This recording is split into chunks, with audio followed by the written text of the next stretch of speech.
Hello guys! Ayan, kain po tayo. Ayan.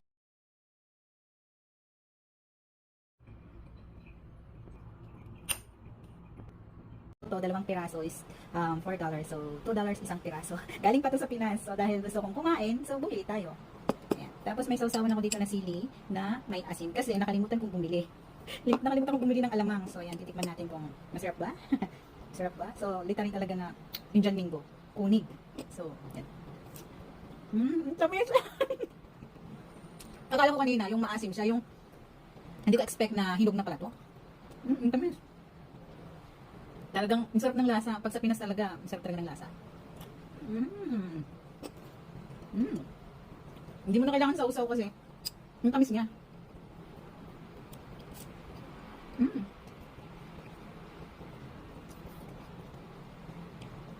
Mm. Ang tamis. Sarap.